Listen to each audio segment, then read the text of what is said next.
नमस्कार, आप लोग का फ़ौरन यहाँ पर स्वागत है। और यहाँ पर भाई हम ये देखने वाले एक इम्पोर्टेंट टॉपिक जो है वन लाइनर क्वेश्चंस को हम देखेंगे। तो इसमें जो है भूगोल है, इतिहास है, संविधान है, इन सभी से जो है जीके की महत्वपूर्ण प्रश्न जो है एक पंक्ति में हम जो देखेंगे। ये सभी परीक्षाओं के लिए भाई महत्वपूर्ण है, ऐसा नहीं कि मतलब एक परीक्षा के लिए, सभी परीक्षाओं के लिए महत्वपूर्ण है जहाँ पर भी जीके आते हैं। तो शुरू करेंगे अपने वीडियो को, तो देखेंगे अपने यहाँ पे वन बाय वन सभी पॉइंट्स को। चलो भाई शुरू करेंगे वीडियो को। देखिए पहला जो हमारे पास यहाँ पर टॉपिक है क्या है, ब्रह्मांड है। ब्रह्मांड से पहले रिलेटेड हम चीज़ों को सीखने की कोशिश करेंगे। तो भाई ब्रह्मांड में क्या है, ब्रह्मांड की उत्पत्ति से संबंधित सिद्धांत जो है किसने दिया, एफ जॉर्ज लेमेंथियन ने दिया था। और ब्रह्मांड की उत्पत्ति से संबंधित सिद्धांत महाविस्फोटक सिद्धांत है, जिसको जो है किसने दिया था, एफ जॉर्ज लेमेंथियन के द्वारा दिया गया था। प्रॉक्सिमा सेंचुरी जो है सूर्य के बाद दूसरा पृथ्वी के सबसे नज़दीक का ग्रह है, ये भाई आपको ध्यान रखना है। हमारी आकाशगंगा का नाम क्या है, मिल्की वे है। और सौरमंडल के समस्त ऊर्जा का स्रोत क्या है, तो भाई सूर्य है। और सूर्य का व्यास जो कितना है, तो 13,92,200 किलोमीटर है। सूर्य पृथ्वी से 110 गुना बड़ा है, ये आपको ध्यान रखना है। और 71% जो इसमें हाइड्रोजन होता है, 26.5% जो है लगभग हीलियम होता है। और 1.5 की अगर बात करें इसमें कार्बन होता है, ये आपको ध्यान रखना है। सूर्य अपने अक्ष पर पूर्व से पश्चिम दिशा में घूमता है, पूर्व से पश्चिम दिशा में घूमता है। सूर्य के प्रकाश को पृथ्वी तक पहुँचने में 8 मिनट 16.6 सेकेंड का समय लगता है।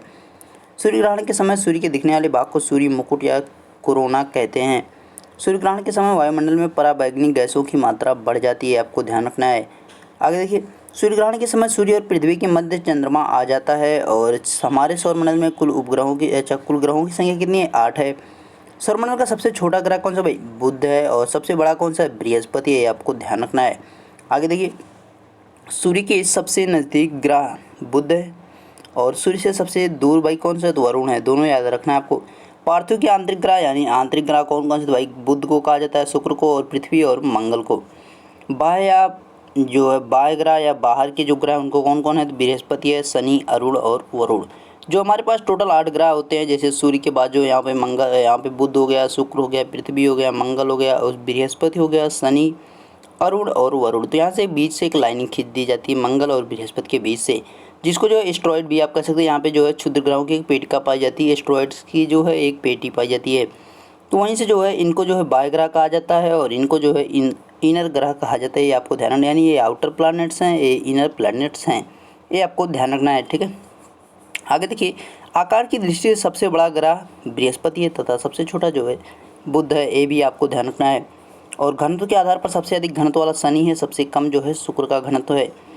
शुक्र ग्रह एवं अरुण ग्रह दोनों सूर्य की परिक्रमा जो है पूर्व से पश्चिम दिशा में लगाते हैं। बाकी सभी जो ग्रह होते हैं वो पश्चिम से पूर्व की दिशा में सूर्य का चक्कर लगाते हैं। बुध और शुक्र के पास कोई भी उपग्रह नहीं है। शुक्र ग्रह को भोर या सांझ का तारा, सबसे चमकीला तारा और पृथ्वी की जुड़वा बहन, प्यार या सुंदरता की देवी भी कहते हैं, ये आपको ध्यान रखना। तो आज से भाई प्यार करने वालों शुक्र की पूजा शुरू कर दो, क्योंकि प्यार व सुंदरता की देवी इसको कहा जाता है। मंगल ग्रह को लाल ग्रह कहा जाता है, ये भी आपको ध्यान रखना है। और इसके किस कारण कहा जाता है, आयरन ऑक्साइड के कारण जो है इसको यहाँ पर लाल ग्रह कहा जाता है, ये आपको ध्यान रखना है, ठीक है। बृहस्पति के पास 78 उपग्रह हैं, जिसमें सबसे बड़ा गैनीमेड उपग्रह जो कि सौरमंडल का सबसे बड़ा उपग्रह 2019 से पहले बृहस्पति के पास ही सर्वाधिक 67 थे। यानी जो इसके पास उपग्रहों की संख्या कितनी थी, 67 थी, लेकिन वर्तमान में कितनी है, 78 है। शनि के पास 82 उपग्रह हैं, यानी इस समय जो है सर्वाधिक उपग्रहों की संख्या कितनी है, शनि के पास है, जिसमें सबसे बड़ा टाइटन है। इससे पहले शनि के पास कितने थे, 62 थे, यानी 62 जो है उपग्रह शनि के पास थे। आगे है, शनि के चारों तरफ वलय रिंग पाई जाती है, अरुण के चारों तरफ भी वलय पाई जाती है, यानी रिंग पाई जाती है। आप देखते होंगे इनकी जो ऐसे बनी रहती है, तो बीच में जो है इस प्रकार से रिंग बनी रहती है। अरुण और वरुण, यहाँ पे अरुण और शनि दोनों को आप देख सकते हैं। आगे क्या है, अरुण ग्रह को लेटा हुआ ग्रह कहा जाता है, इसका रंग जो है हरा है, या मेथेन के कारण जो है हरा दिखता है। आगे देखिए, सूर्य से सबसे अधिक दूर स्थित ग्रह कौन सा है, तो भाई वरुण है, ये आपको ध्यान रखना है। पृथ्वी सौरमंडल का एकमात्र ऐसा ग्रह जिस पर जीवन है, इसे नीला ग्रह भी कहा जाता है और पानी की अधिकता के कारण इसको नीला ग्रह कहा जाता है। पृथ्वी अपने अक्ष पर 23.5 डिग्री झुकी हुई है, सूर्य का चक्कर पश्चिम से पूर्व लगाती है। पृथ्वी की घूर्णन या दैनिक गति के कारण पृथ्वी पर दिन रात होते हैं, ये आपको ध्यान रखना है। पृथ्वी का आकार जो है जियोइड है। पृथ्वी के पास एकमात्र उपग्रह चंद्रमा है। पृथ्वी और सूर्य की मध्य अधिकतम दूरी कितनी है, भाई 15 करोड़ किलोमीटर, इसको ध्यान रखना है आपको। इसको क्या कहा जाता है, अपसौर कहा जाता है। ये कब होती है, तो 4 जुलाई को होती है। पृथ्वी और सूर्य के मध्य न्यूनतम दूरी को भाई कितनी है, तो 14.70 करोड़ किलोमीटर है, जिसको उपसौर कहते हैं। जिसको क्या कहते हैं उपसौर कहा जाता है। आपको ध्यान रखना है। ये कब होता है? 3 जनवरी को होता है। पृथ्वी और सूर्य के मध्य औसत दूरी कितनी है? तो भाई 14.98 करोड़ किलोमीटर है। आपको ध्यान रखना है। और चंद्रमा और पृथ्वी के मध्य औसतन दूरी जो है, देखिए पृथ्वी और सूर्य के मध्य जो औसत दूरी इतनी है, लेकिन चंद्रमा और पृथ्वी के मध्य कितनी है? 3,84,000 किलोमीटर है। आपको ध्यान रखना है। चंद्रमा और पृथ्वी के मध्य अधिकतम दूरी क्या कहते हैं? अपभू कहते हैं। और न्यूनतम दूरी को क्या है? उपभू कहते हैं। चंद्रमा के अध्ययन को सेलेनोलॉजी कहते हैं। चंद्र ग्रहण के समय सूर्य और चंद्रमा के मध्य कौन आ जाता है भाई? पृथ्वी आ जाता है। आपको ध्यान रखना है। सूर्य और चंद्रमा के मध्य पृथ्वी आ जाता है। इस वजह से जो है हमें जो है चंद्रमा अंधेरे में दिखाई देने लगता है, क्योंकि चंद्रमा में जो है खुद का प्रकाश नहीं, वो सूर्य के प्रकाश से ही जो है प्रकाशवान होता है। पृथ्वी के ऊपर जो है उत्तर से दक्षिण की ओर खींची गई काल्पनिक रेखा को क्या कहते हैं? देशांतर रेखा कहते हैं। ये आपको ध्यान रखना है।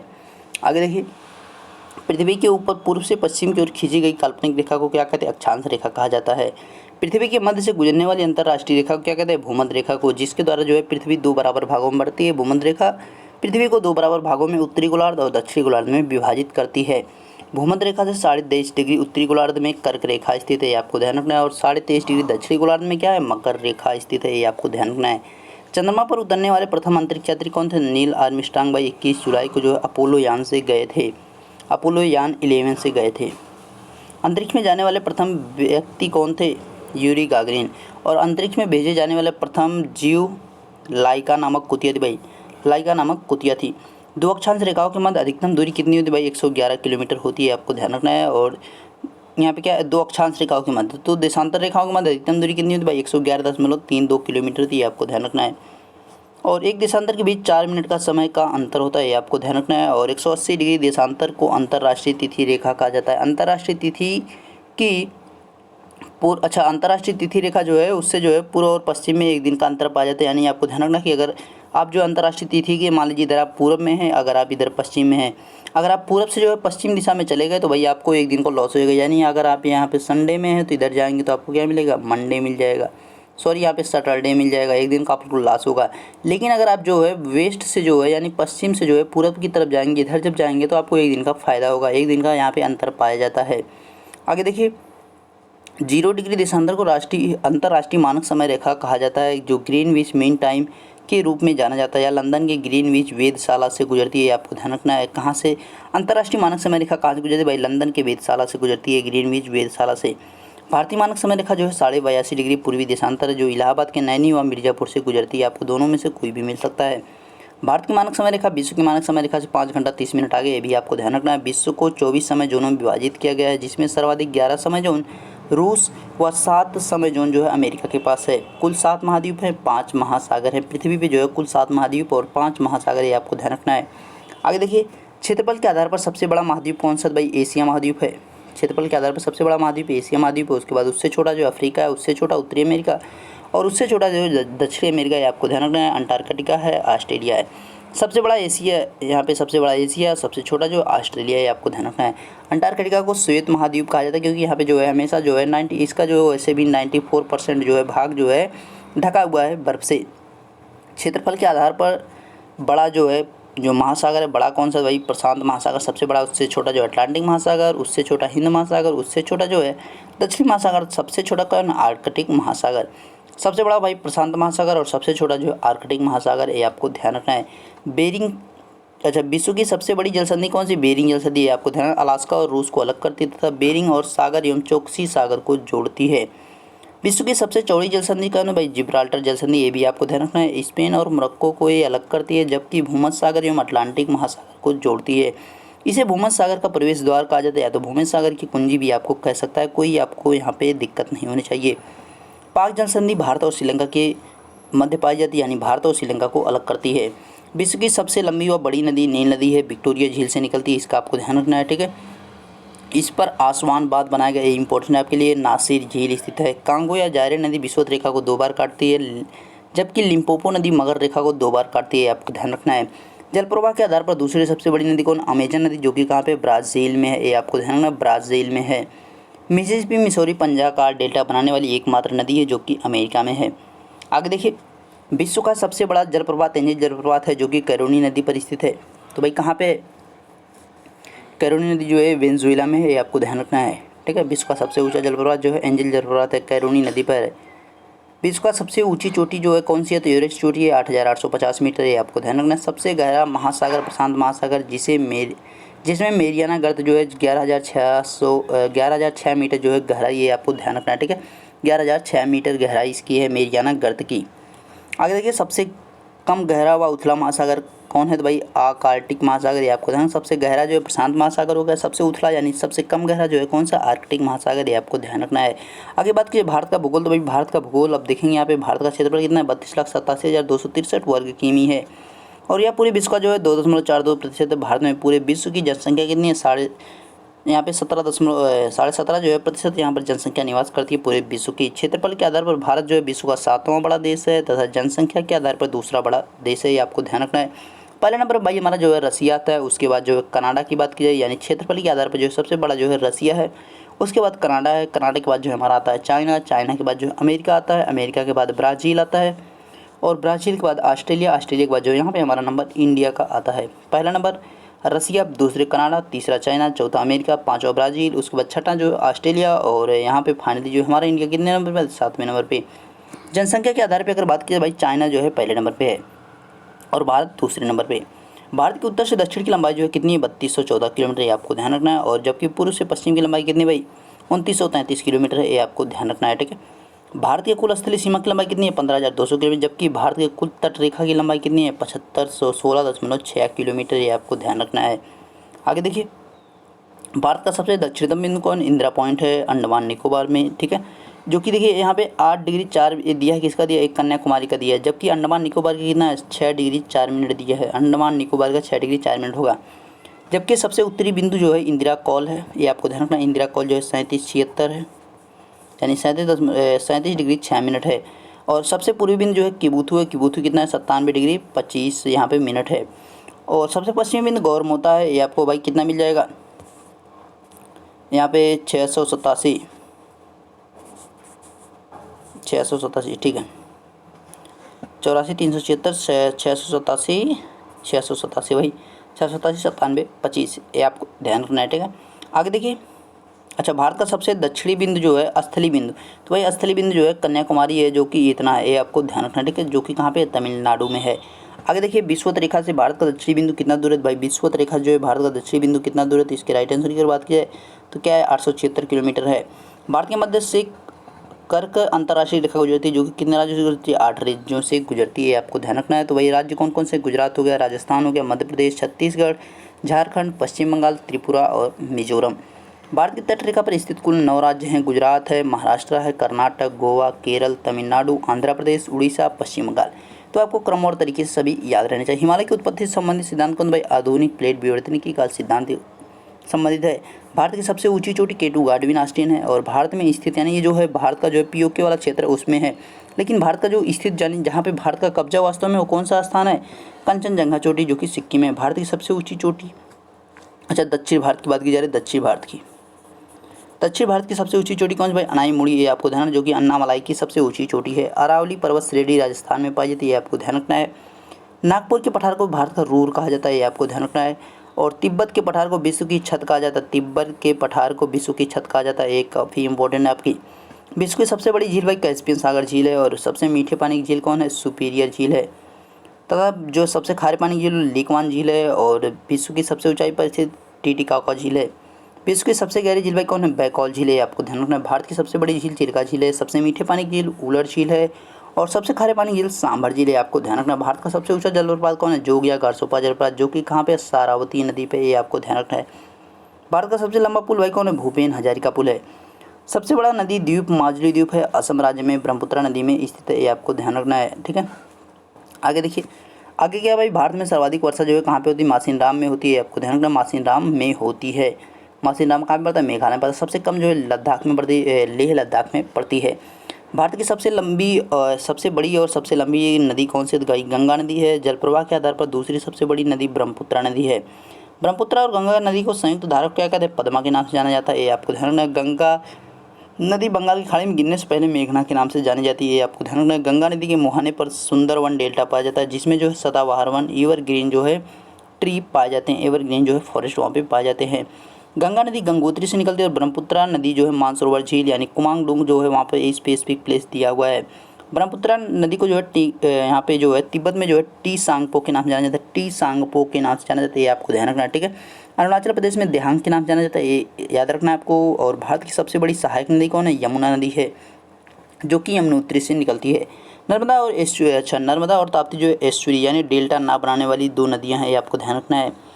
और यही जो है दो नदियाँ ऐसी है जो कि पश्चिम की दिशा में बहती हैं, यानी पूर्व से पश्चिम दिशा में बहती हैं। मोस्ट इंपॉर्टेंट जो नदियाँ हैं, बड़ी नदियों की बात यहाँ पे की जा रही है। साबरमती भी छोटी नदी है, लूनी भी है, ये सभी वही उसी दिशा में बहती है, यानी पश्चिम दिशा में ही बहती है, पूर्व से पश्चिम दिशा में। लेकिन जो है ये दोनों हमारी जो इंपॉर्टेंट नदी है, यानी बड़ी नदियाँ हैं।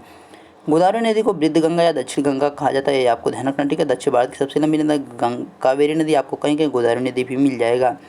भारत की जलवायु उष्णकटिबंधीय है, ये आपको ध्यान, उपोष्ण भी आपको कहीं मिल जाएगा, उपोष्ण भी आपको मिल जाएगा, समशीतोष्ण भी आपको मिल जाएगा, ठीक है, समशीतोष्ण भी मिल जाएगा। भारत में सर्वाधिक वर्षा जो है किस मानसून से? भाई दक्षिण पश्चिम मानसून से, ये आपको ध्यान, दक्षिण पश्चिम मानसून से जो है भारत में सर्वाधिक वर्षा होती है। भारत में लौटते हुए मानसून से तमिलनाडु में वर्षा होती है। और भारत में सर्वाधिक कौन कहाँ पाए जाते हैं? मध्य प्रदेश में पाए जाते हैं। आगे देखिए आपको मैप दिख रहा है, तो मैप में जो है चीज़ों को हम सीखेंगे भाई, 1 बाय 1 जो है सभी स्टेट जो हैं उनके जो है अंतर्राष्ट्रीय सीमा जो बनती है उनको हम देखेंगे यहाँ पे, ठीक है। तो फटाफट हो जाइए रेडी। तो यहाँ से शुरू करेंगे जम्मू कश्मीर से, ठीक है। लद्दाख से पहले शुरू करेंगे। तो भाई लद्दाख का जो है यहाँ पे ऊपर देख लीजिए आप, अफगानिस्तान है। तो लद्दाख की जो है अफगानिस्तान से सीमा किस राज्य की लगती है? भाई एक राज्य की सीमा लगती है लद्दाख से, कितनी लगती है? तो 106 किलोमीटर की यहाँ पे लगती है, ठीक है। 106 किलोमीटर की सीमा जो है लद्दाख से और अफगानिस्तान की लगती है। कौन सी सीमा जो है अफगानिस्तान और भारत की मध्य पाई? भाई डूरंड रेखा पाई जाती है, आपको ध्यान रखना, डूरंड रेखा पाई जाती है, ठीक है, डूरंड रेखा। अब देखिए यहाँ पे कौन कौन से राज्य जो है हमारे पाकिस्तान से सीमा बनाते हैं, ये आपके लिए इंपॉर्टेंट है। तो भाई कौन कौन से राज्य देखिए, पहले नंबर पे एक हमारा लद्दाख हो गया, दूसरा जम्मू कश्मीर हो गया, तीसरा जो है यहाँ पे हमारा पंजाब हो गया, चौथा राजस्थान और पांचवा जो है गुजरात हो गया। आपको ध्यान रखना 5 राज्य टोटल जो है पाकिस्तान से सीमा बनाते हैं। पाकिस्तान और भारत के मध्य जो है कौन सी रेखा पाई जाती है? भाई रेड क्लिफ रेखा पाई जाती है, आपको ध्यान रखना, ठीक है, रेड क्लिफ रेखा पाई जाती है। अब देखिए चाइना की बात करेंगे, तो भाई चाइना से कौन कौन सी सीमा यहाँ पे बनाते हैं राज्य हमारे? तो चाइना से देख लीजिए, पहले नंबर पे जो है हमारा लद्दाख हो गया, दूसरे पे हिमाचल प्रदेश, तीसरे पे भाई यहाँ पे क्या है? उत्तराखंड है। और उसके बाद जो है यहाँ पे सिक्किम पे आ जाओ भाई, यहाँ पे हमारा सिक्किम 4 हो गया, अरुणाचल प्रदेश जो है 5 हो गया। टोटल भाई 5 राज्य जो है यहाँ पर सीमा बनाते हैं, किसे? चाइना से, आपको ध्यान रखना है, ठीक है। चाइना और भारत के मध्य कौन सी सीमा पाई जाती है? भाई मैक-मोहन रेखा पाई जाती है, मैक-मोहन रेखा। और चाइना और भारत के मध्य जो है कितनी लंबी लाइन बनती है? भाई 3488 किलोमीटर की सीमा यहाँ पे बनती है, आपको ध्यान रखना है, ठीक है। आगे देखिए नेपाल यहीं पे है, नेपाल को देख लेते हैं। नेपाल के लिए भाई पहला जो है उत्तराखंड, दूसरा जो है उत्तर प्रदेश, तीसरा बिहार और चौथा जो है पश्चिम बंगाल, पाँचवा जो है यहाँ पे सिक्किम, यानी 5 राज्य जो है नेपाल से भी सीमा बनाते हैं। कौन कौन? तो उत्तराखंड, उत्तर प्रदेश, बिहार, पश्चिम बंगाल और सिक्किम। भूटान से अगर बात की भाई, भूटान से कौन कौन से सीमा बनाते हैं इसको भी देख लीजिए। इसी समय भूटान से जो है सिक्किम 1 हो गया, उसके बाद पश्चिम बंगाल 2 और असम 3 और अरुणाचल प्रदेश 4, यानी 4 राज्य जो है भूटान से सीमा बनाते हैं, आपको ध्यान रखना है, ठीक है। अब देखिए यहाँ पे थोड़ा से और जो बीच में हमारा, अच्छा इधर जो म्यांमार से देख लिया भाई, म्यांमार से कौन कौन सीमा बनाते हैं? पहले नंबर पे हमारा अरुणाचल प्रदेश, दूसरे नंबर पे हमारा नागालैंड, तीसरे नंबर पे मणिपुर और चौथे नंबर पे मिजोरम है, यानी 4 राज्य जो है यहाँ पर सीमा बनाते हैं, ठीक है, ये आपको ध्यान रखना है। आगे देखिए यहाँ पर भाई बांग्लादेश से बात की जाएगी, भाई बांग्लादेश कौन कौन सी सीमा बनाते हैं? भाई पहले नंबर हमारा वेस्ट बंगाल हो गया, उसके बाद जो है हमारा असम हो गया, दूसरे नंबर पे, तीसरे नंबर मेघालय हो गया, बात करेंगे चौथे नंबर पे यहाँ पे त्रिपुरा हो गया, 5वें नंबर पे जो है हमारा मिजोरम है, यानी 5 राज्य जो है बांग्लादेश से सीमा बनाते हैं। अगर आपसे पूछे कि सर्वाधिक अंतर्राष्ट्रीय सीमा बनाने वाला राज्य कौन सा, तो भाई क्या है? बांग्लादेश है। इसका आपको ध्यान रखना है, कितनी सीमा बनती है बांग्लादेश की और भारत के साथ? तो 4096 किलोमीटर की जो है अंतर्राष्ट्रीय सीमा बनाता है बांग्लादेश भारत के साथ। सर्वाधिक अंतर्राष्ट्रीय सीमा बनाने वाला राज्य कौन सा है? तो भाई कौन सा है? तो भाई पश्चिम बंगाल है, आपको ध्यान रखना है, ठीक है। और बाकी सभी राज्य जो है आपको उनकी लोकेशन दिख रही होगी, ठीक है। और यहाँ पे देख सकते हैं आप जो है पाक स्टेट जो है किसकी किसकी मध्य पाई जाती है? भारत और श्रीलंका के मध्य जो है यहाँ पे पाक स्टेट पाई जाती है, आपको ध्यान रखना है, ठीक है। और बाकी सभी राज्य जो है आपको क्रम और तरीके से सभी याद रहने चाहिए, क्योंकि काफ़ी इंपॉर्टेंट है भाई, ठीक है। एक बार थोड़ा फिर से देख लेंगे जो हमारे तटरेखा पर स्थित राज्य है। तो यहाँ पे देख सकते हैं यहाँ पे, ये देखिए केंद्र शासित प्रदेश जो दादरा नगर हवेली एंड दमन दीव को जो है एक मिलाकर बना दिया गया, ये भी आपको ध्यान रखना है, ठीक है। देखिए तटरेखा पर स्थित राज्यों की बात करेंगे तो फिर से एक बार देखेंगे, गुजरात हमारा 1 नंबर, उसके बाद महाराष्ट्र हो गया, उसके बाद तीसरे नंबर पर कर्नाटक हो गया, चौथे नंबर पे यहाँ पे हमारा गोवा रहेगा भाई, गोवा हो गया। उसके बाद यहाँ पे केरल हमारा 5वें नंबर पे है, 5वें नंबर पर केरल, तमिलनाडु 6ठे नंबर पे, आंध्र प्रदेश 7वें नंबर पे, उड़ीसा जो है यहाँ पे 8वें नंबर पे और भाई यहाँ पे वेस्ट बंगाल 9 नंबर पे, यानी टोटल जो हमारे पास 9 राज्य हैं जो कि तटरेखा पर स्थित है, ये आपको ध्यान रखना है, ओके। बाकी सभी चीज़ें आपको दिख रही हैं यहाँ पे। कैपिटल करेंसी आपको एक बार देख लेना है सभी राज्यों की। ओके, करेंसी नहीं, कैपिटल केवल देख लेना है, ठीक है। तो आगे बढ़ेंगे, अब देखेंगे चीज़ों को आगे। प्राचीन भारत का इतिहास भाई, प्राचीन भारत का इतिहास अब देखने वाले हैं यहाँ पे, फटाफट जुड़ जाइए और इसको देखेंगे। तो प्राचीन भारत का इतिहास जो है वेदों के संकलनकर्ता किसे कहा जाता है भाई? प्राचीन भारत का इतिहास, चलो भाई फटाफट बताइए, भारत के जो है वेदों के संकलनकर्ता किसे कहा जाता है भाई? यहाँ पे महर्षि द्वैपायन को कहा जाता है, ये आपको ध्यान है। महर्षि द्वैपायन को जो है वेदों का संकलनकर्ता कहा जाता है। कुल 4 वेद हैं, ये आपको ध्यान रखना है, ऋग्वेद, यजुर्वेद, सामवेद, अथर्ववेद। सबसे पुराना वेद ऋग्वेद है तथा सबसे नया वेद जो है अथर्ववेद है, ये आपको ध्यान रखना है। यानी सबसे जो बाद में लिखा गया है वो जो है कौन सा हमारा? अथर्ववेद है, ये आपको ध्यान रखना है। उसके बाद बात करें तो ऋग्वेद में जो है 10 मंडल हैं और 1028 सूक्त तथा 10,600 मंत्र है। ऋग्वेद के 10वें मंडल में पुरुष सूक्त का वर्णन किया गया है, ये आपको ध्यान रखना है। ऋग्वेद के तीसरे मंडल में गायत्री मंत्र का उल्लेख किया गया है। ऋग्वेद के पुरोहित होता है, ऋग्वेद के पुरोहित को होता कहा जाता है, जबकि यजुर्वेद के पुरोहित को अर्धवर्यु कहा जाता है। और सामवेद को जो है भारतीय संगीत का जनक वेद कहा जाता है। ऋग्वेद के पुरुष को जो है यानी जो इसको पढ़ता है भाई उद्गाता कहा जाता है, ये आपको ध्यान रखना है, ठीक है। और अथर्ववेद जो है, अथर्ववेद के जो है पुरोहित को जो है ब्रह्मा कहा गया है, ये आपको ध्यान रखना है, ठीक है। जादू टोना का उल्लेख जो है अथर्ववेद में ही किया गया है, ये आपको ध्यान रखना है, काफ़ी इंपॉर्टेंट है आपके लिए। अच्छा, ये भाई सामवेद के लिए बात की, सामवेद के पुरुष जो है पढ़ने वाला जो है उसको जो है उद्गाता कहा जाता है। सत्यमेव जयते जो है मुंडक उपनिषद में से लिया गया है, सत्यमेव जयते को मुंडक उपनिषद से लिया गया है। वेदों में सरस्वती नदी को जो है पवित्र नदी के रूप में बताया गया है। ऋग्वेद में जो है दशराग युद्ध का उल्लेख किया गया है, दशराज यानी जो 10 राजाओं के मध्य युद्ध हुआ था को इसमें उल्लेख किया गया, भाई ऋग्वेद में किया गया है। पाणिनि की रचना क्या? अष्टधाई है। कल्लड़ की रचना क्या? राजतरंगिणी है, आपको ध्यान रखना। सिंधु घाटी सभ्यता की खोज जो दयाराम सैनी ने 1921 में की थी। मोहनजोदड़ो की खोज जो 1922 में राखालदास बनर्जी ने की थी, राखालदास बनर्जी ने की थी। मोहनजोदड़ो को मुर्दों का टीला कहा जाता है, ये भी आपको ध्यान रखना। सिंधु घाटी सभ्यता की फसल जो है गेहूँ और जौ थी, यानी मुख्य फसल जो है गेहूँ और जौ थी। सिंधु घाटी सभ्यता के लोग जो धरती को उर्वरता की देवी कहते थे, आपको ध्यान रखना है। सिंधु घाटी सभ्यता के अच्छा, लोथल और सूतकांगेडोर जो है 2 प्रमुख बंदरगाह थे, यानी लोथल और सूतकांगेडोर जो वहाँ पे 2 प्रमुख बंदरगाह थे, ये भी आपको ध्यान रखना है। आगे देखिए, जैन धर्म के प्रथम तीर्थंकर कौन थे भाई? यहाँ पे देख सकते हैं ऋषभदेव थे तथा दूसरे जो है अजितनाथ थे। आपसे देखिए यहाँ पे पहला पूछ सकता है, दूसरा पूछ सकता है और 23वां पूछेगा आपसे पार्श्वनाथ जो कि थे, और दूसरे कौन थे? अजितनाथ थे। और 24वें जो अंतिम तीर्थंकर थे महावीर स्वामी थे। महावीर स्वामी का जन्म जो है 540 ईसा पूर्व में हुआ था, कुंडग्राम वैशाली में हुआ था, ये आपको ध्यान रखना। इनके पिता कौन थे? तो शुद्धोधन थे और माता जो है त्रिशला थी। पत्नी का नाम यशोदा था तथा पुत्री जो है प्रियदर्शना या अड़ोज्या, उन्हीं एक ही का नाम है। उनके बचपन का नाम यानी वर्धमान था महावीर स्वामी के बचपन का नाम। महावीर स्वामी को जो है रिजपालिका नदी के तट पर जंबिक ग्राम में ज्ञान की प्राप्ति हुई थी, आपको ध्यान रखना। रिजपालिका नदी के तट पर ज्ञान प्राप्ति के बाद महावीर स्वामी जीन या केवलिन कहा गया, ये आपको ध्यान रखना है। महावीर स्वामी ने अपना प्रथम उपदेश राजगिरी में पाली भाषा में दिया था, ये आपको ध्यान रखना है। जबकि इन्होंने अपने प्रचार के माध्यम की भाषा को जो है प्राकृत भाषा को यहाँ पे इन्होंने बनाया था। महावीर स्वामी ने जैन सिद्धांत में ब्रह्मचर्य को जोड़ा था, ये आपको ध्यान रखना है, ठीक है। महावीर स्वामी की मृत्यु जो है 72 वर्ष की आयु में 468 ईसा पूर्व में पावापुरी में हुई थी। उनकी धर्म जो है उनकी मृत्यु के बाद जो है जैन धर्म जो है 2 भागों में विभाजित हो गया, दिगंबर और श्वेतांबर। दिगंबर भद्रबाहु के समर्थक जो नंगे रहते थे, और जो यहाँ पे श्वेतांबर की बात की भाई स्थूलवृद्ध के जो है समर्थक थे, जो कि श्वेत वस्त्र को धारण करते थे। महावीर स्वामी की बात की भाई 563 ईसा पूर्व में जो है लुम्बिनी बिलवस्त में हुआ था। इनके बचपन का नाम क्या है? सिद्धार्थ है। इनके पिता कौन है? शुद्धोधन जी हैं और माता जो है महामाया है तथा मौसी जो है, मौसी कह लीजिए या पालनकर्ता कह लीजिए भाई, कौन थी? प्रजापति गौतमी थी, आपको ध्यान। प्रजापति गौतमी जो है इनकी प्रथम शिष्या भी बनती हैं महिला रूप में। पत्नी यशोधरा थी तथा पुत्र जो है राहुल है और साथी का नाम चन्ना था, ये आपको ध्यान रखना है, ठीक है। आगे देखिए, गौतम बुद्ध के प्रथम गुरु कौन थे? आलार कालम थे, ये आपको ध्यान रखना। आलार कालम जो है यहाँ पर गुरु हैं इनके प्रथम। गौतम बुद्ध को घर त्यागने की जो प्रक्रिया है, यानी जो उन्होंने घर त्यागा तो उसको क्या कहा गया भाई? महाभिनिष्क्रमण कहा गया, आपको ध्यान रखना है। और निरंजना नदी के तट पर जो इनको बोध गया में ज्ञान की प्राप्ति हुई थी, इसको जो क्या क्या निर्माण कहा गया, ये आपको ध्यान रखना, ठीक है। उन्होंने अपना पहला उपदेश सारनाथ में दिया था, ये आपको ध्यान रखना, जो कि प्राकृत भाषा में दिया था। इन्होंने जो है प्रचार के माध्यम की भाषा को कौन सी भाषा बनाया? पाली भाषा को जो इन्होंने प्रचार के माध्यम की भाषा को बनाया था। गौतम बुद्ध के प्रथम उपदेश को जिसे धर्मचक्र प्रवर्तन कहा गया, इन्होंने सर्वाधिक उपदेश कहाँ पे दिए? श्रावस्ती में दिए हैं। गौतम बुद्ध की प्रथम महिला शिष्य इनकी मौसी प्रजापति गौतमी थी। इनकी मृत्यु कहाँ पे? 483 ईसा पूर्व कोसी नगर में हुई थी, जिसे महापरिनिर्वाण कहा गया। बौद्ध धर्म को त्रिपिटक कहा जाता है। गौतम बुद्ध की मृत्यु के बाद बौद्ध धर्म 2 संप्रदायों में विभक्त हो गया, हीनयान और महायान में। गौतम बुद्ध यहाँ पे जो है प्रथम बौद्ध संगति यानी उनकी मृत्यु के बाद जो है प्रथम बौद्ध संगति कब हुई? तो भाई यहाँ पे जो है देख सकते हैं राजगिरी में अजातशत्रु के शासनकाल में। अजातशत्रु एक ही बार रहेगा, अजातशत्रु के शासनकाल में, ये आपको ध्यान रखना, ठीक है।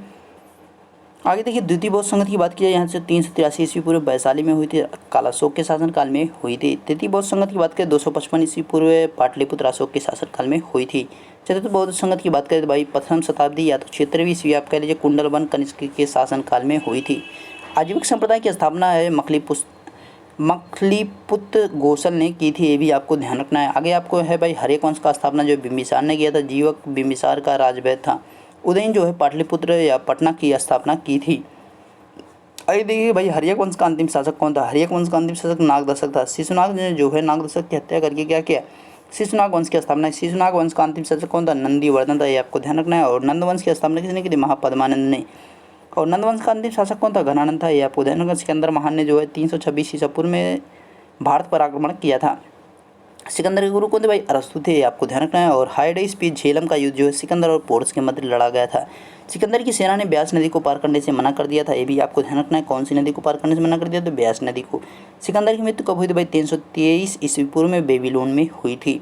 मौर्य वंश की स्थापना जो चंद्रगुप्त मौर्य ने की थी, ये आपको ध्यान रखना है। सेल्यूकस निकेटर ने चंद्रगुप्त मौर्य के दरबार में मेगास्थनीज को अपना राजदूत बनाकर भेजा था। मेगास्थनीज की पुस्तक भाई इंडिका, ये आपको ध्यान रखना। चाणक्य की पुस्तक क्या? अर्थशास्त्र है, ये आपको ध्यान रखना है। अर्थशास्त्र का संबंध जो है राजनीति से, ये जो है अर्थशास्त्र यानी इकोनॉमिक्स से संबंधित नहीं है। चाणक्य जो है चंद्रगुप्त मौर्य के सलाहकार व प्रधानमंत्री थे, आपको ध्यान रखना। अशोक की माता का नाम सुभद्रांगी था। अशोक ने ही श्रीनगर की स्थापना की थी, जो जम्मू कश्मीर वाला श्रीनगर उसकी बात की जा रही है।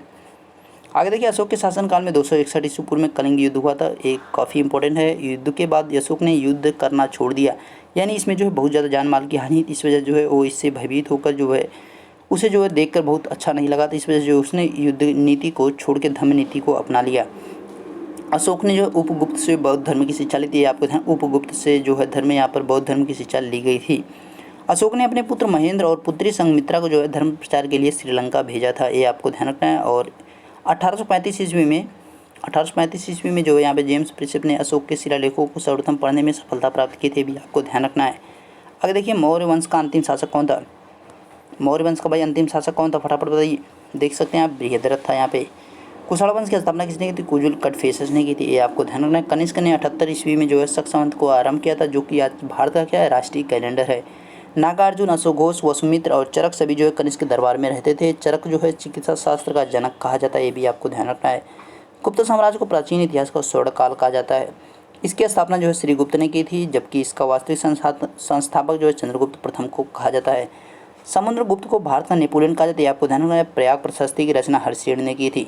चंद्रगुप्त द्वितीय या विक्रमादित्य के शासनकाल को शासनकाल में जो है चीनी यात्री फायान भारत आया था, ये आपको ध्यान रखना है, ठीक है। सीयू की जो है इसकी रचना है। आगे देखिए कुमार गुप्त ने नालंदा विश्वविद्यालय की स्थापना की थी, आपको ध्यान रखना है। गुप्त वंश का अंतिम शासक कौन था? विष्णुगुप्त था। चीनी यात्री वेनसांग जो है किसके शासनकाल में? हर्षवर्धन के शासनकाल में जो है भारत आया था। आगे क्या है? पाल वंश की स्थापना किसने की थी? गोपाल ने की थी। और तक्षशिला की स्थापना जो है धर्मपाल ने की थी, ये आपको ध्यान रखना, ठीक है। नालंदा विश्वविद्यालय की स्थापना जो है कुमार गुप्त ने की, और यहाँ पर तक्षशिला की स्थापना जो धर्मपाल ने की। आगे देखिए मध्यकालीन भारत का इतिहास है भाई। मध्यकालीन भारत के इतिहास को आप देखेंगे तो यहाँ पे है भारत पर आक्रमण करने वाला प्रथम मुस्लिम जो है कौन था? तो मोहम्मद बिन कासिम था, ये भी आपको ध्यान रखना। महमूद गजनी ने भारत पर कितनी बार आक्रमण किया? तो 17 बार इसने आक्रमण किया है। 1025 ईस्वी में जो है सबसे महत्वपूर्ण मंदिर यहाँ पे आक्रमण जो है सोमनाथ मंदिर आक्रमण है। तराइन का प्रथम युद्ध कब हुआ? 1191 ईस्वी में मोहम्मद गौरी और पृथ्वीराज चौहान के मध्य हुआ, जिसमें जो है पृथ्वीराज चौहान विजेता हुए थे। और तराइन का जो है द्वितीय युद्ध कब हुआ? तो भाई यहाँ पे 1192 ईस्वी में मोहम्मद गौरी और पृथ्वीराज चौहान के बीच हुआ था, जिसमें मोहम्मद गौरी विजेता हुए थे। चंदावर के युद्ध की बात की 1194 ईस्वी में मोहम्मद गौरी और जयचंद के मध्य हुआ, जिसमें जो है मोहम्मद गौरी विजेता हुए थे, आपको ध्यान रखना है। यहाँ पे आगे क्या है भाई? गुलाम वंश की स्थापना किसने की थी? भाई कुतुबुद्दीन ऐबक ने, आपको ध्यान रखना, जिसे लाख बख्श के नाम से जाना जाता है। कुतुबुद्दीन ऐबक कुतुब मीनार की नींव रखा तथा 2.5 दिन का झोपड़ा का निर्माण करवाया था। इसकी मृत्यु जो है चौकान खेलते समय घोड़े पे बैठ के खेल खेला जाता है भाई, उसकी बात यहाँ पे की जा रही है। तो खेलते समय इसकी मृत्यु हुई थी 1210 ईस्वी में। इसका मकबरा कहाँ? तो लाहौर में इसका मकबरा स्थित है। कुतुब मीनार को जो है इल्तुतमिश ने पूरा करवाया था, ये इंपॉर्टेंट आपके लिए है। इल्तुतमिश ने 40 दुर्ग सरदारों का एक दल जो है तुर्कान ए चहलगामी बनाया, जो 40 दल बनाया था, यानी 40 दल भी उसका नाम है, 40 दल भी आप कह सकते हैं। तथा एकता प्रथा की इसने जो है शुरुआत की थी। दिल्ली सल्तनत की पहली तथा अंतिम महिला शासिका कौन थी? रजिया सुल्तान थी, ये भाई आपको ध्यान रखना है, ठीक है। आगे देखिए, बलबन ने अपने विरोधियों के प्रति जो है कठोर एवं रक्त की नीति को अपनाया था, ये आपको ध्यान रखना है, ठीक है। लौह एवं रक्त की नीति अपनाया, कठोर रक्त की नीति अपनाया, लौह एवं रक्त की नीति यहाँ पे बात की गई है। और जो है अपने दरबार में जो उसने सेजता तथा पबोस की रीति को प्रारंभ किया था, ये भी आपको ध्यान रखना, ठीक है। नवरोज त्यौहार को जो है उसने अपने यहाँ पे दरबार में मनाना शुरू किया था। खिलजी वंश की स्थापना जो है जलालुद्दीन फिरोज खिलजी ने की थी, आपको ध्यान रखना। सैनिकों के लिए हुलिया यानी उनकी जो पहचान है उनको रखने के लिए जो है किसने शुरू किया, और घोड़ा दागने की प्रथा को जो अलाउद्दीन खिलजी ने सबसे पहले शुरू किया था। सीरी का किला, अलाई दरवाज़ा सभी का निर्माण किसने करवाया था, अलाउद्दीन खिलजी ने करवाया था, ये आपको ध्यान रखना। अमीर खुसरो जो है अलाउद्दीन के दरबारी कवि थे, ये आपको ध्यान रखना है। तुगलक वंश की स्थापना की अगर बात की भाई गयासुद्दीन तुगलक ने की थी, ये आपको ध्यान रखना। सर्वाधिक नहरों का निर्माण कराने वाला शासक कौन था, फिरोज शाह तुगलक था। फिरोज शाह तुगलक ने ही जो है फतेहाबाद, फिरोजपुर, जौनपुर आदि नगरों की स्थापना की थी। जौनपुर की जो है उसने जो है क्या कहते हैं भाई, जौनपुर को जो है अपने भाई, बड़े भाई के नाम जौना खान के नाम पे जो है उन्होंने बसाया था इसको। लोधी वंश की स्थापना किसने की थी, बहलोल लोधी ने की थी। और भाई इसके लिए एक ट्रिक भी है, यहाँ पे आपको मैंने दिल्ली सल्तनत की एक ट्रिक अपलोड की है, उसको आप देख सकते हैं, ठीक है। इब्राहिम लोधी दिल्ली का सल्तनत का अंतिम शासक था। जौनपुर को भारत का सिराज कहा जाता था, ये आपको ध्यान, जौनपुर को जो है भारत का सिराज कहा जाता है। हरिहर और बुक्का नामक भाइयों ने जो है विजयनगर की स्थापना की थी। हरिहर और बुक्का नामक भाइयों ने जो है विजयनगर की स्थापना की थी, आपको ध्यान रखना है। मुगल साम्राज्य की स्थापना बाबर ने की थी, आपको ध्यान रखना है, ठीक है। पानीपत का प्रथम युद्ध भाई कब हुआ था, 1526 ईस्वी में हुआ। इब्राहिम लोधी और बाबर के मध्य हुआ था। खानवा का युद्ध जो है 1527 ईस्वी में राणा सांगा और बाबर के मध्य हुआ। चंदेरी का युद्ध जो है 1528 में बाबर और मेदिनी राय के मध्य हुआ। घाघरा का युद्ध जो है 1529 में हुआ, ये आपको ध्यान रखना है।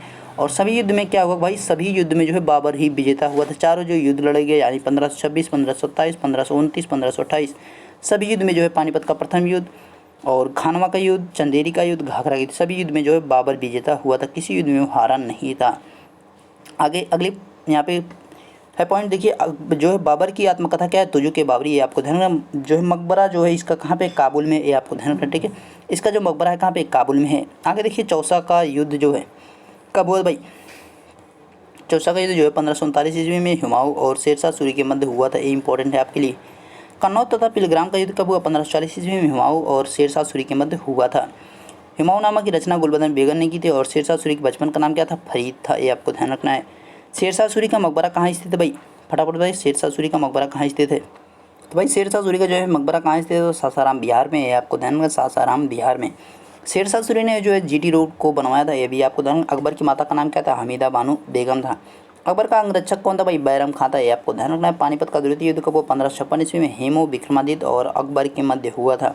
1576 ईस्वी में हल्दी घाटी का युद्ध किसके मध्य, भाई महाराणा प्रताप और अकबर के मध्य हुआ था। 1571 ईस्वी में फतेहपुर सिकरी नगर को बसाया, किसने बसाया था भाई, अकबर ने बसाया था। और इसमें प्रवेश के लिए जो है बुलंद दरवाजा बनवाया था, ये आपको ध्यान रखना है। अकबर ने जो है इबादत खाने की स्थापना की 1575 ईस्वी में की थी। दीन ए इलाही धर्म को स्वीकार करने वाला प्रथम और अंतिम हिंदू कौन था, बीरबल था, ये आपको ध्यान रखना। अकबर के नवरत्न कौन कौन है भाई, बीरबल है, मान सिंह है, टोडरमल है, रहीम खान खाना है, अबुल फजल है, तानसेन है और हकीम मुकाम है, मुल्ला दो प्याजा है, आपको याद रखना है। अबुल फजल में आईने अकबरी तथा अकबरनामा की रचना की। अबुल फजल ने ही जो है आईने अकबरी और यहाँ पे अकबरनामा की रचना की है। दास प्रथा का अंतर जो है यहाँ पे 1562 ईस्वी में किया गया। जजिया को जो है 1564 ईस्वी में अकबर ने इसको समाप्त किया था। अकबर का जो है मकबरा कहाँ है, तो भाई आगरा के निकट में जो है सिकंदरा में स्थित है, आपको ध्यान रखना है। अगर देखिए, जहांगीर के बचपन का नाम क्या है भाई, सलीम था। जहांगीर के बचपन का नाम क्या है, सलीम है, ये आपको ध्यान रखना है। जहांगीर के शासनकाल को चित्रकला का स्वर्णिम काल कहा जाता है, ये भी आपको ध्यान रखना है, ठीक है, काफ़ी इंपॉर्टेंट है। जहांगीर ने जो है सिखों के 5वें गुरु अर्जुन देव को जो है शाहजादा खुसरो की सहायता करने के लिए जो है फांसी पर चढ़ा दिया था।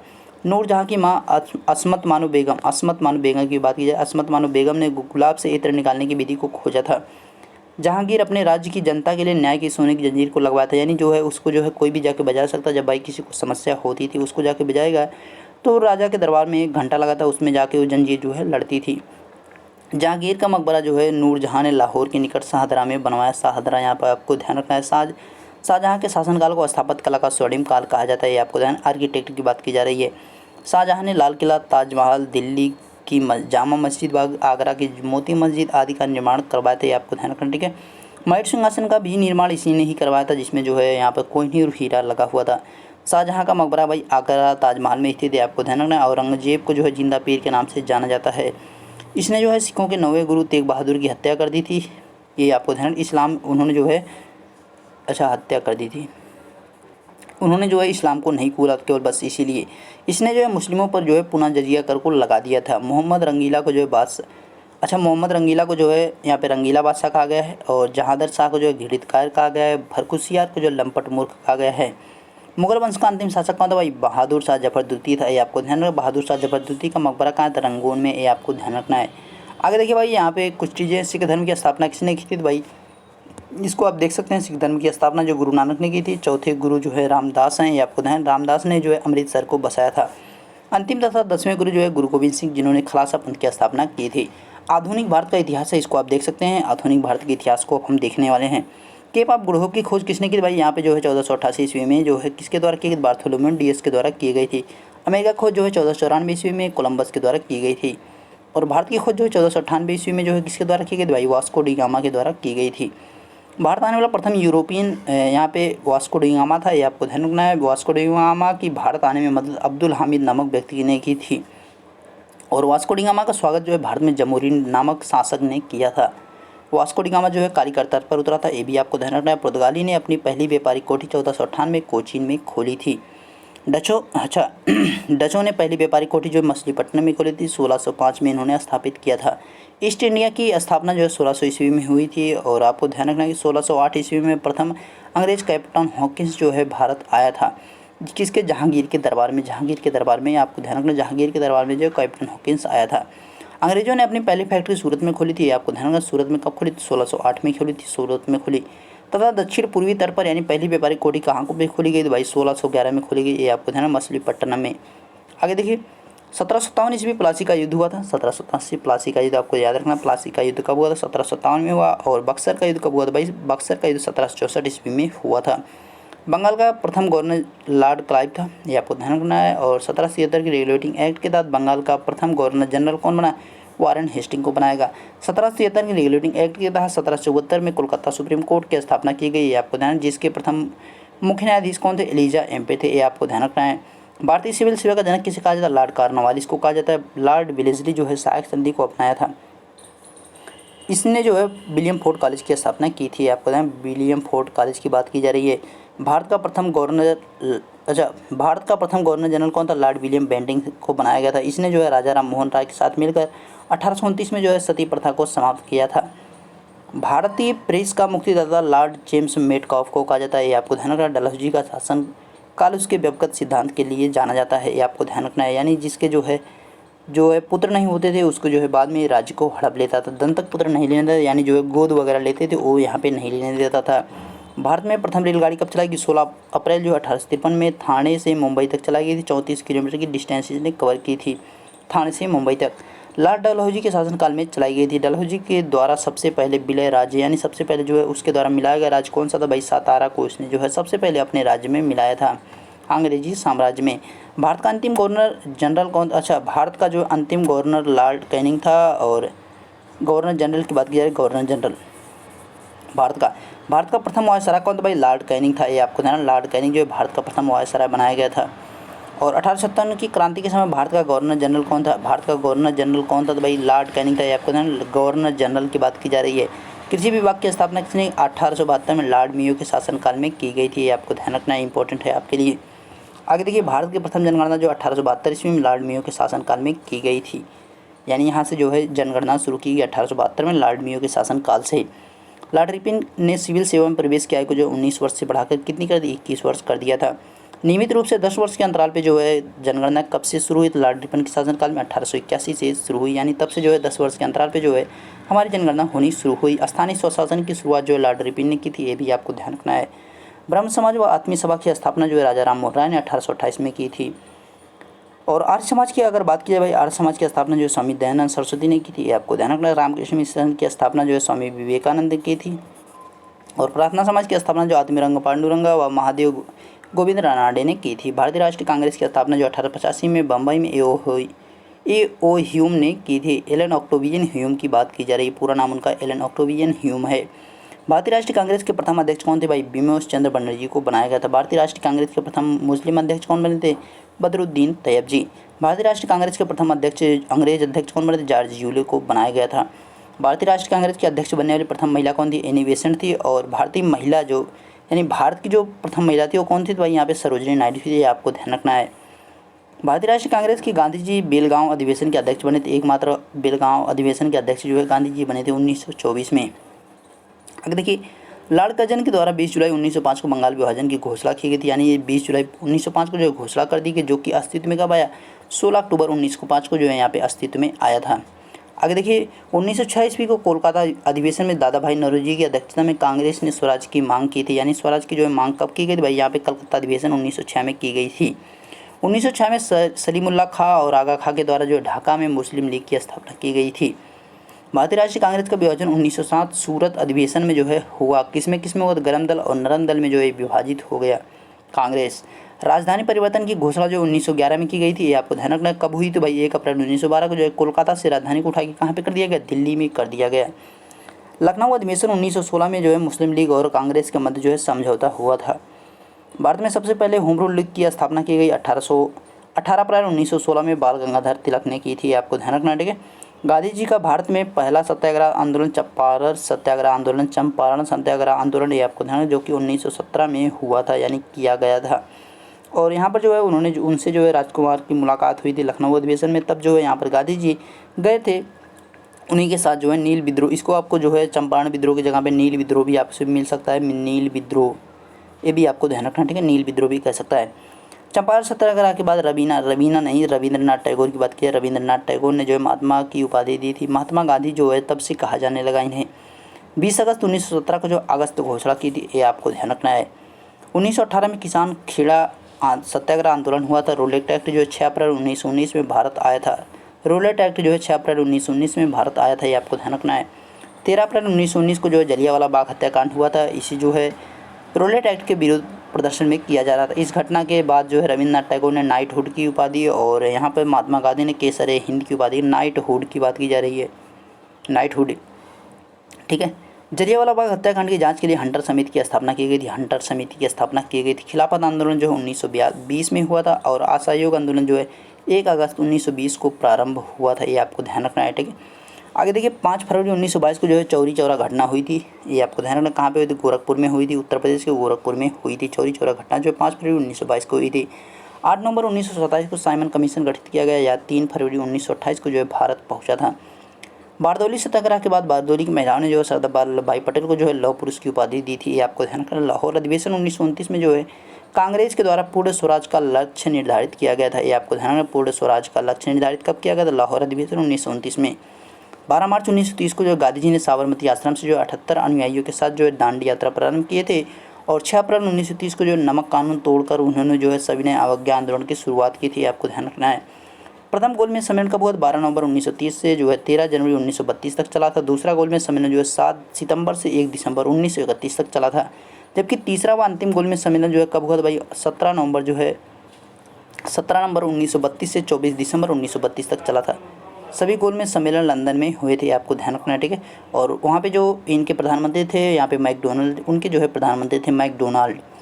5 मार्च 1931 को जो गांधी इरविन समझौता हुआ, ये आपको ध्यान, जिसे जो है दिल्ली समझौता भी कहा जाता है। गांधी इरविन समझौता या दिल्ली समझौता बात एक ही है। महात्मा गांधी जी ने द्वितीय गोलमेज सम्मेलन में भाग लिया था, ये आपको ध्यान रखना है। तीनों गोलमेज सम्मेलन में शामिल होने वाले एकमात्र भारतीय कौन है, डॉक्टर भीमराव अम्बेडकर, ये आपको ध्यान रखना है। 26 सितंबर 1932 को भीमराव अम्बेडकर तथा गांधी जी के मध्य जो है पूना पैक्ट समझौता हुआ था, ये आपको ध्यान रखना है। 26 सितंबर 1932।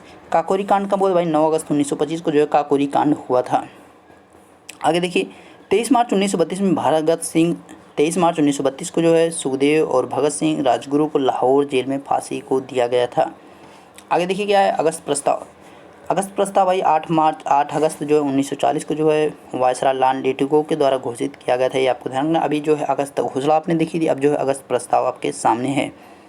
लाहौर अधिवेशन 1940 में पाकिस्तान की मांग की गई थी, यानी लाहौर अधिवेशन में जो है मोहम्मद अली जिन्ना के द्वारा जो है पाकिस्तान की मांग की गई थी, आपको ध्यान रखना है। और 1942 में जो क्रिप्स मिशन भारत आया था, ये भी आपको ध्यान रखना है। भारत छोड़ो आंदोलन जो 8 और 9 अगस्त को जो है 8 अगस्त रात को जो है यहाँ पे प्रारंभ किया गया था, ये आपको ध्यान रखना, ठीक है। 8 अगस्त जो है रात्रि के समय जो है 12 बजे से पहले जो है इसको स्टार्ट किया गया, तभी जो है 8 और 9 दोनों यहाँ पे शामिल किया जाता है। और 9 अगस्त की अगली सुबह को जो है यहाँ पर सभी को गिरफ्तार कर, जैसे महात्मा गांधी सभी को जो है गिरफ्तार कर लिया, बड़े नेता जो थे सभी को गिरफ्तार कर लिया जाता है। इस आंदोलन में ही जो है गांधी जी ने क्या नारा दिया था, करो या मरो का जो है नारा यहीं पर गांधी जी ने दिया था। और मुस्लिम लीग ने जो है भारत छोड़ो आंदोलन का समर्थन नहीं किया था, ये आपको ध्यान रखना है, ठीक है। 24 मार्च 1946 को जो है कैबिनेट मिशन भारत पहुंचा था, ये आपको ध्यान रखना है। सदस्य जो कौन कौन थे भाई, स्टेफोर्ड क्रिप्स और पैथिक लॉरेंस तथा एवी एलेक्जेंडर जो है इसके सदस्य थे। माउंटबेटन योजना की घोषणा जो 20 फरवरी 1947 को की गई थी। भारत की स्वतंत्रता के समय ब्रिटेन के प्रधानमंत्री क्लाइमेट एटली थे, यानी जो है यहाँ पर 20 फरवरी 1947 को जो है घोषणा की गई कि जून जो है 1948 तक जो है भारत को आज़ाद कर दिया जाएगा। आगे देखिए, पार्लियामेंट्री सुधार अधिनियम 1909 में आया था। पार्लियामेंट्री सुधार अधिनियम कब आया, तो 1909 में आया। इस अधिनियम के तहत जो है मुसलमानों के लिए जो है पृथक निर्वाचन मंडल की व्यवस्था की गई थी। और 1919 का भारत सरकार अधिनियम या मॉन्टेग्यू चेम्सफोर्ड सुधार अधिनियम के तहत जो केंद्र में द्विसदनीय विधान परिषद की स्थापना की गई। और आगे क्या भाई, स्वतंत्र भारत के प्रथम गवर्नर जनरल लॉर्ड माउंटबेटन थे। स्वतंत्र भारत के, यानी जब भारत को आज़ादी मिली उसकी बात की जा रही है। जबकि स्वतंत्र भारत के प्रथम व अंतिम भारतीय गवर्नर जनरल कौन थे भाई, चक्रवर्ती राजगोपालाचारी थे। ये आपके लिए इंपॉर्टेंट बन रहा है। अब देखिए भाई, यहाँ पे जो है आपका प्राचीन इतिहास और मध्यकालीन इतिहास और आधुनिक इतिहास सभी समाप्त। अब देखेंगे क्या, संविधान को हम देखेंगे। संविधान में जो इंपॉर्टेंट चीज़ है उन्हीं को हम भाई देखने वाले हैं, ठीक है। तो देखिए यहाँ पे भारतीय संविधान में क्या क्या है भाई जो हमें पढ़ना है। तो यहाँ पे पहली चीज़ है, संविधान सभा की पहली बैठक कब हुई, 9 दिसंबर 1946 को जो है संविधान सभा की पहली बैठक हुई थी। और इसके लिए अस्थायी अध्यक्ष के तौर पर कौन चुने गए, सच्चिदानंद सिन्हा को जो यहाँ पर अस्थायी अध्यक्ष बनाया गया था। दूसरी बैठक जो 11 दिसंबर 1946 को, जिसके लिए अस्थायी अध्यक्ष नहीं, यहाँ पे अस्थायी अध्यक्ष रहेगा, अस्थायी अध्यक्ष बनाया गया, यानी परमानेंट अध्यक्ष कौन बने थे भाई, डॉक्टर राजेंद्र प्रसाद बनाए गए थे। ये आपको ध्यान रखना है। 13 दिसंबर 1946 को जो है यहाँ पर जवाहरलाल नेहरू की तरह जो है उद्देश्य प्रस्ताव पेश किया गया था। ये आपको ध्यान रखना है, ठीक है। जो भारतीय संविधान की नींव थी, यानी जहाँ से भारत की संविधान की नींव को ढाला गया, एक प्रकार से कहा जाए तो। प्रारूप समिति का अध्यक्ष जो है डॉक्टर भीमराव अम्बेडकर, यानी प्रारूप समिति जो है संविधान हमारा कैसा होगा, सब चीज़ों को जो है अध्यक्ष किसे बनाया गया भाई, डॉक्टर भीमराव अम्बेडकर को बनाया गया था। संविधान सभा की अंतिम बैठक कब हुई थी भाई, 24 जनवरी 1950 को हुई थी। ये आपको ध्यान रखना है, ठीक है। और संविधान सभा के द्वारा जो है 26 नवंबर 1949 को जो है भारतीय संविधान को जो अंगीकृत किया गया था, यानी स्वीकार किया गया था। और भारतीय संविधान को जो लागू कब किया गया था भाई, 26 जनवरी 1950 को जो इसको लागू किया गया था। भारतीय संविधान को जो है बनने में कितना समय लगा था, 2 वर्ष 11 माह 18 दिन जो है यहाँ पर बनने में लग गए थे। मूल संविधान में जो है 395 अनुच्छेद और 22 भाग 8 अनुसूचियाँ थी। ये आपको ध्यान रखना। जबकि वर्तमान में कितने हैं, वर्तमान में 465 अनुच्छेद और 25 यहाँ पे भाग है, 12 अनुसूचियाँ। ये आपको ध्यान रखना है, ठीक है। जो इंपॉर्टेंट भाई वही आपको पढ़ना, बस और कुछ नहीं। 42वें संविधान संशोधन 1976 द्वारा जो है प्रस्तावना में जो है पंथ निरपेक्ष, समाजवादी तथा अखंडता जैसे शब्द को जोड़े गए। ये आपको ध्यान रखना, ठीक है। संविधान की प्रस्तावना को संविधान की कुंजी कहा जाता है, डॉक्टर भीमराव अम्बेडकर ने कहा था। आगे देखिए, ब्रिटेन से जो है हमने क्या क्या लिया है, यानी कुछ देशों के संविधानों से हमने कुछ लिया है, तो उसको भी हम देखेंगे। तो भाई ब्रिटेन से हमने क्या लिया, संसदीय शासन प्रणाली हमने लिया, एकल नागरिकता लिया है और द्विसदनीय व्यवस्था लिया है। और मंत्रिपरिषद का जो है लोकसभा के प्रति सामूहिक उत्तरदायित्व लिया है। और राष्ट्रपति का जो है संवैधानिक प्रमुख के रूप में जो अस्तित्व भी हमने वहीं से लिया है, ब्रिटेन से। संयुक्त राज्य अमेरिका की बात की भाई, उससे हमने जो है प्रस्तावना को लिया है, मौलिक अधिकार को लिया है, न्यायिक पुनरावलोकन तथा उपराष्ट्रपति का जो है पद लिया है। सर्वोच्च न्यायालय का जो गठन हमने वहीं से लिया है, अमेरिका से। कनाडा से बात की भाई, शक्तियों का विभाजन जो है हमने कहाँ से लिया, कनाडा से लिया है। ऑस्ट्रेलिया से जो हमने क्या लिया, समवर्ती सूची। और दोनों सदनों की संयुक्त बैठक जो है यहाँ पर, उसको जो है हमने कहाँ से लिया, कनाडा से लिया है। जापान से अगर बात की भाई, कहाँ से लिया है, जापान से जो है विधि द्वारा स्थापित प्रक्रिया को हमने जापान से लिया है। और रूस से अगर बात की भाई क्या लिया, तो मौलिक कर्तव्य को हमने लिया। दक्षिण अफ्रीका से जो है संविधान संशोधन को जो हमने कहाँ से लिया, तो भाई दक्षिण अफ्रीका से लिया, जो कि अनुच्छेद 368 में दिया गया है। आयरलैंड की बात की भाई, राज्य के नीति निदेशक तो जो हमने कहाँ से लिया, आयरलैंड से लिया है। जर्मनी की बात की, जर्मनी से जो हमने आपातकालीन उपबंध लिए हैं, यानी जो आपातकाल की हमारे पास 3 व्यवस्थाएँ हैं, यानी राष्ट्रपति आपातकाल और राष्ट्रीय आपातकाल और वित्तीय आपातकाल, सभी चीज़ें हमने कहाँ से लिया है भाई, इसको जो है जर्मनी से हमने सेलेक्ट किया है। संविधान में जो है कितनी भाषाएं हैं भाई, 22 भाषाएं, इसका आपको ध्यान, जिसमें जो इंग्लिश का कोई उल्लेख नहीं है। आपको ध्यान, इंग्लिश का जो है कोई भी उल्लेख नहीं है, ठीक है। भारतीय संविधान में प्रथम संविधान संशोधन जो 1991 में किया था, जिसमें जो है 9वीं अनुसूची को जोड़ा गया था। ये आपको ध्यान रखना है, ठीक है। और भाग 1, अब देखिए यहाँ पे कुछ जो पार्ट हमारे जो इंपॉर्टेंट होते हैं उसको हम देखेंगे, यहाँ पे उन्हीं को बस केवल देखा जाएगा, ठीक है। अब देखिए भाग 1 है, संघ और राज्य क्षेत्र जो है कहाँ से कहाँ तक, अनुच्छेद 104 से 1 से 4 होता है। आप सीधे पूछ सकता है कि इस भाग में जो है संघ और राज्य के क्षेत्र के बारे में बात कीजिए। भाग 1 में कौन से भाग में भाई, यहाँ पे नागरिकता के विषय में बात की जाए भाई, भाग 2 में। और 5 से 11 अनुच्छेद है यहाँ पे हमारा। भाग 3 में क्या है, मौलिक कर्तव्य, अनुच्छेद जो है 12 से 35। और भाग 4 की बात किया, राज्य के नीति निदेशकता, तो 36 से 51 की बात की जाती है। और भाग 4 का क्या है, 4 का क्या कहता है, मौलिक कर्तव्य 51 का में है। मौलिक अधिकार को जो है संविधान का मैग्ना कार्टा कहा जाए, मौलिक अधिकार को जो है संविधान का मैग्ना कार्टा कहा जाता है। इस चीज़ का आपको ध्यान रखना है, ठीक है। आगे देखिए,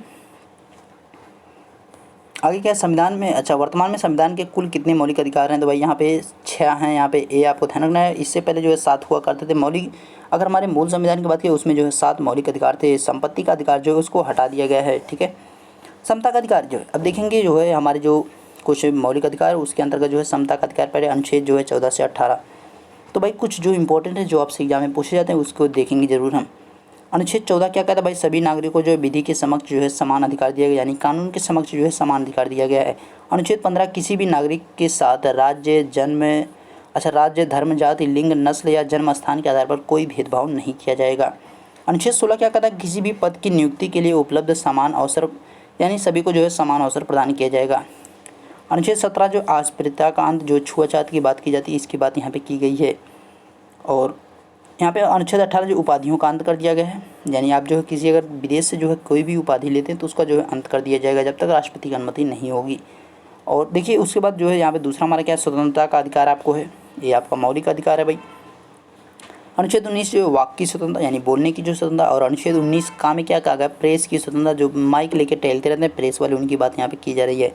अनुच्छेद 20 की बात की भाई, नागरिकों को अपराध के लिए दोषी सिद्ध के संबंध में संरक्षण यहाँ पे दिया गया है। अनुच्छेद 21 जो है भारतीय नागरिकों के जीवन एवं शारीरिक स्वतंत्रता की बात की जा रही है। अनुच्छेद 21 का में जो है राज्य जो है 6 से 14 वर्ष के बच्चों को निःशुल्क एवं अनिवार्य शिक्षा उपलब्ध कराएगा, ये जो है हमारा मौलिक कर्तव्य है, मौलिक अधिकार है सॉरी। यहाँ पे 66वां संविधान संशोधन जो है 2002 के अंतर्गत जो है इसको बनाया गया है। अनुच्छेद 22 में जो है कुछ दशा में गिरफ्तारी की बात की गई है। और शोषण के विरुद्ध अधिकार जो हमारा 23 से 24 के मध्य आता है, ये भी हमारा जो है मौलिक अधिकार है। धार्मिक स्वतंत्रता का अधिकार जो है 25 से 28 है, यानी हम कहीं भी अपने धर्म का जो है प्रचार कर सकते हैं, अपने धर्म को जो है हम अपनी स्वेच्छा से मान सकते हैं। सारी चीज़ें जो हमारी धार्मिक स्वतंत्रता का अधिकार जो हमारा मौलिक अधिकार के अंतर्गत आता है। आगे देखिए संस्कृति एवं शिक्षा संबंधी अधिकार, यानी हमारे जो यहाँ पर संस्कृति है उसके और शिक्षा का अधिकार जो है हमारा सभी अधिकार जो है यहाँ पे भाई हमारा मौलिक अधिकार है, ये आपको ध्यान रखना है। संवैधानिक उपचार अधिकार किस अनुच्छेद में दिया गया, अनुच्छेद 32 में दिया गया है, जिसको डॉक्टर भीमराव अम्बेडकर ने जो अनुच्छेद 32 में वर्णित संवैधानिक उपचारों को जो है संविधान की आत्मा कहा है। आपको ध्यान रखना, आपसे सीधे प्रश्न पूछ सकता है कि संविधान की आत्मा किसे कहा जाता है, आपको जवाब क्या रहेगा, अनुच्छेद 32 या संवैधानिक उपचारों का अधिकार को यहाँ पे जो है संविधान की आत्मा कहा जाता है, आपको ध्यान रखना है। अनुच्छेद 40 में पंचायती राज व्यवस्था की बात की गई है।